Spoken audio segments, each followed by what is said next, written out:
Welcome into Point Blank, brought to you by Fitz Roofing. I'm Brandon Strange, joined as always by Joe Blank of ESPN Houston's The Press Box. The Astros schedule is now out there. I want to get your thoughts on it. Kershaw returns to Minute Maid in the Astros' second series of the season. Both Kershaw and the Astros are looking for redemption here.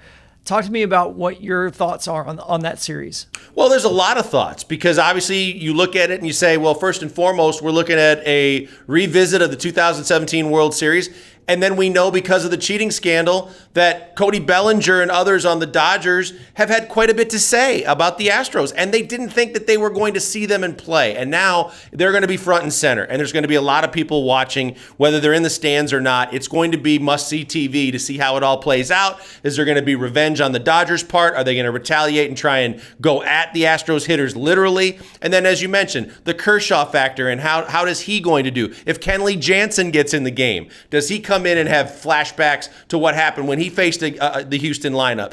It's going to be a lot of fun, and it's the kind of matchup that baseball needs too, because we can all say it's Yankees and Nationals in opening week and all the different teams that are going to be front and center, but there's still a lot of baseball aficionados that say, I want to see something like that with a little extra side story like Dodgers-Astros, and there's so many different ways that we can look at it that we're going to want to pay attention to it, and that's a good thing if you're the Astros, because for the most part, besides the cheating scandal, everybody has written the Astros off and think it's going to be the Dodgers and the Yankees and basically nobody else. So I think from that perspective too, it'll be fun to see how the Astros handle it. And if they decide, hey, we're not done yet, we've got plenty more left in the tank. Obviously, the schedule is as much about who the Astros are facing as much as it is who they're not facing, which is the Yankees, as you mentioned.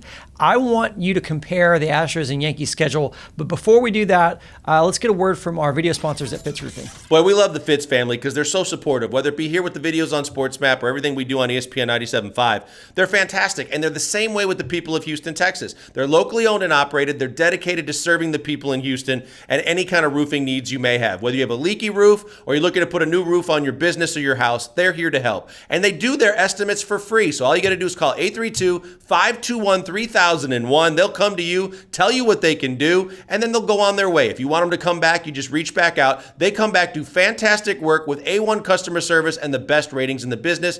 Fitz Roofing, making a difference one home at a time.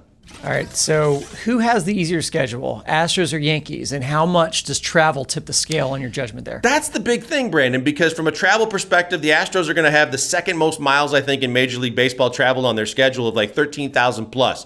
But the Yankees, in terms of which division they're going to play most, as opposed to just the American League East, which is already a gauntlet of teams, aside from the Orioles, is the fact that they're going to have their hands full with the division that they're playing versus who the Astros are playing. Because the Astros are playing the NL West. So the Padres, even with Manny Machado, they're up and coming, but they're not that great. The Rockies, well, they're the Rockies. If you're playing them in Colorado, you get to hit there too. And when they hit other places, they're not nearly as good. I like the Astros' chances against the NL West. When you look at the Yankees, the American League East itself is something that's going to be a challenge. Even if the Red Sox are down, they have the money to compete. Toronto is an up-and-coming young team. They've got good teams in the division. But then outside of the division, they're going to have a challenging schedule as well. So from a Yankees perspective, when they're playing the NL East, that's a handful and then some. That's a challenge because you've got the Phillies with Joe Girardi and you've got them playing very good baseball and they have the money. They're competing, they're adding, they're getting better every single year. You've got the Braves who are a playoff team with young talent. They're going to continue to get good and get better. You've got the rivalry against the Mets, which means even if they've sucked overall, they're going to compete, but yet they're getting better too. And I think that the Yankees are going to have a tougher schedule with them facing the NL East as opposed to the Astros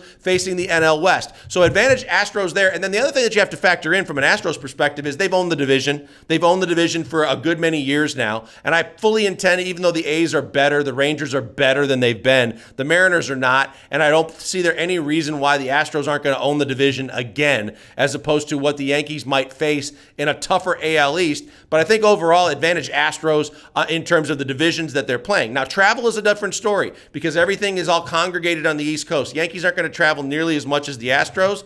But I don't think it's going to be a deciding factor in giving them the advantage over Houston. I think Houston, from a schedule perspective, wins. It seems like a fast start is going to be really important given what the end of the schedule looks like. That month of September is a monster for the Astros. So how important is that fast start?